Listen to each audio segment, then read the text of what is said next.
Hi, my name is Michael Perez. Today I'll be doing my presentation on the European eel or anguilla and the Sisyphean tragedy of it. A general description, just beginning where we should.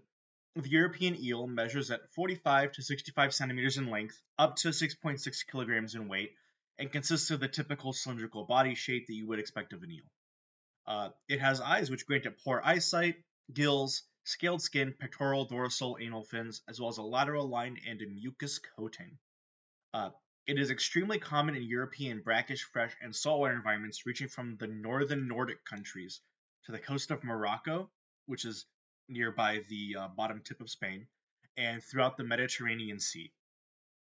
A. anguilla is not picky and will consume virtually any aquatic fauna in its area, as well as terrestrial life such as earthworms.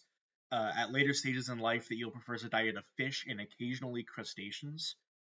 Some larger species of the eel are pretty much exclusively piscivores, which is fish eating. The life cycle. This is the most important part of the entire presentation. Where they begin, so does the issue. A. anguilla spawns in the Sargasso Sea, transitioning to more brackish water as its larvae grow to become glass eels. Eventually, this will result in an elver eel ready to inhabit a freshwater home. This process of being carried uh, by the current in Gulf Stream and North Atlantic Drift takes about 1 to 2 years.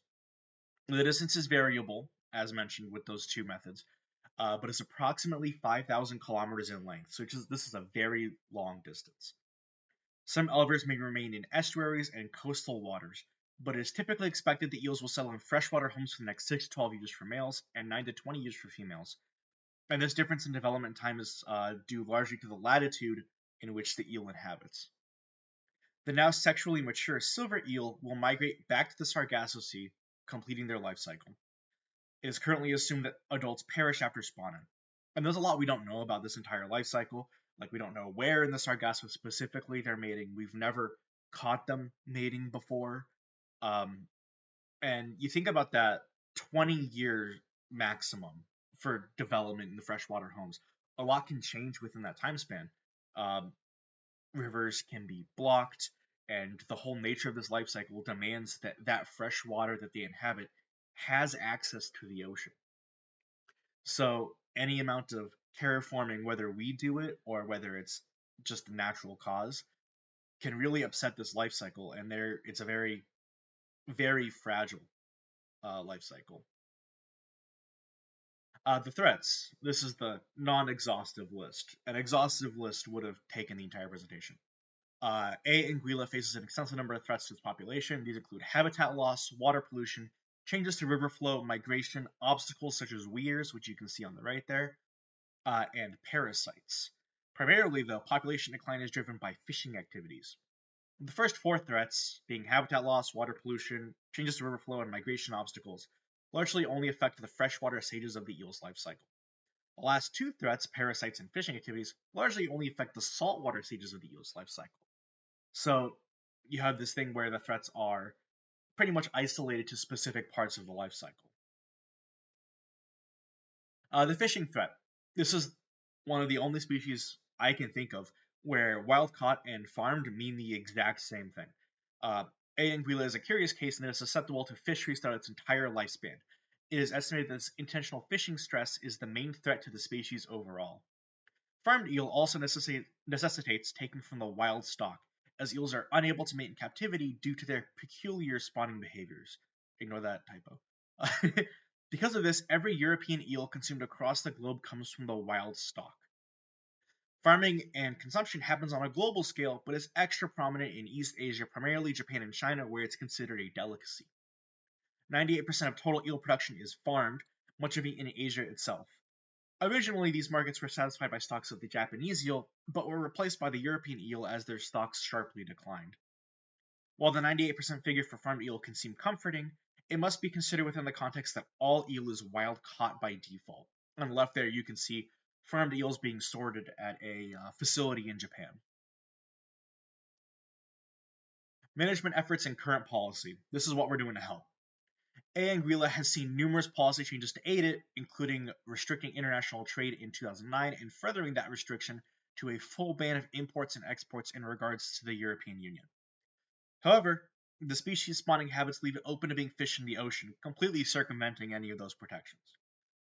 Despite this, FAO and UN Comtrade export data shows that eel exports worldwide have declined from 130,000 tons in 2001 to around 90,000 tons in 2013 and 2015, indicating that the EU bans have helped.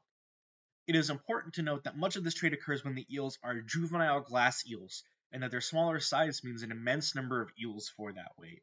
You just think of how many small eels you can fit within that tonnage. It is an immense number of individuals.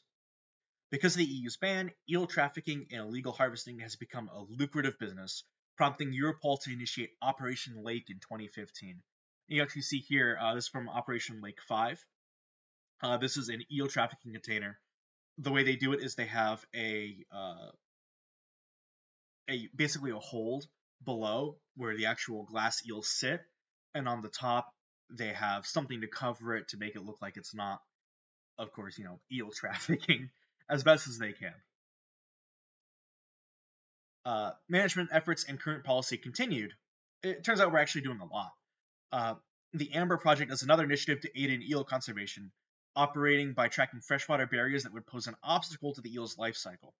As of 2019, it has recorded 415,000 barriers in its barrier atlas, allowing experts better management opportunities for the species.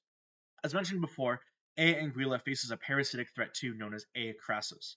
An estimated 58% of eels suffer from the swim bladder parasite. These parasites affect the eel's ability to swim and maintain buoyancy, complicating their migration back to the Sargasso Sea with higher energy costs. The parasite is actually invasive to the European eel stock, being native from the Japanese eel stock. So we cross-contaminated when we started farming these eels away from Europe, and that's how they now have these in the wild. It has been noted that the parasite is obtained by the eel-consuming crustaceans rather than the more piscivorous eels, and is a conservation subject currently being investigated further so as to ensure a higher mating success rate among European eels. And here's a photo of the parasite right here, so you can get the general size of it.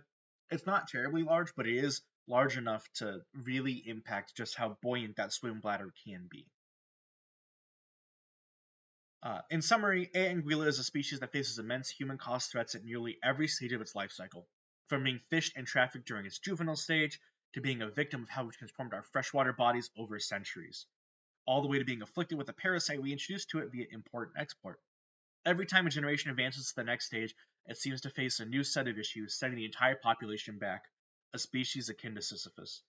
However, because its maladies tend to be specific to distinct parts of its life cycle, we can pinpoint the issues with greater efficacy and solve them simultaneously so as to bolster the species in its entirety.